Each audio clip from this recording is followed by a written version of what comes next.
السلام علیکم سامعین، 2 رمضان المبارک کی تاریخ شروع ہو چکی ہے۔ 3 اپریل ہے۔ سوشل انڈیا نیوز میں آپ کا خیر مقدم ہے۔ خبر کا عنوان ہے یتی نرسنگھانند کا اسلام مذہب کے خلاف متنازع بیان۔ یہ آج ہی کا بیان ہے۔ آج اتوار کا دن ہے۔ انہیں دہلی کے براڑی علاقے میں ہندو مہا پنچایت کے نام سے ایک بڑا پروگرام ہوا ہے۔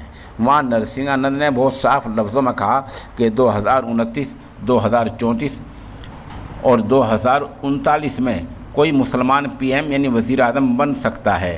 ایک بار مسلم وزیر اعظم بن گیا تو 50% ہندو مذہب تبدیل کر کے مسلمان بن جائیں گے، 40% مارے جائیں گے، 10% کیمپوں میں رہیں گے اور اگلے 20 سالوں میں وہ بھی اس دیش سے چلے جائیں گے۔ پھر آگے انہوں نے کہا اگر ہندو مستقبل میں بچنا چاہتا ہے، اپنے وجود کو بچانا چاہتا ہے تو ہتھیار اٹھا لینے چاہیے۔ سوال یہ ہے کہ ایسے لوگوں کو فوری طور پر گرفتار کیوں نہیں کیا جاتا ہے؟ یتی نرسنگھانند کے سوال کا اور بیان کا جواب یہ ہے کہ اس دیش پر 700 سال تک مسلم حکمراں رہے ہیں، مسلمانوں کی حکومت رہی ہے، تو کیا کبھی ایسا زور ظلم اور ستم ہوا ہے کہ ہندوؤں کو زبردستی مسلمان بنایا گیا ہو؟ اگر ایسا ہوتا تو یہ دیش کبھی بھی ہندو اکثریتی نہ رہتا۔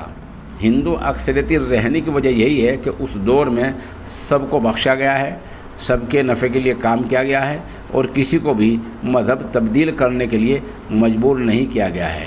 ہماری اس حکومت سے درخواست ہے کہ ایسے لوگوں کی جگہ جیل کے اندر ہونی چاہیے، جیل کے باہر نہیں۔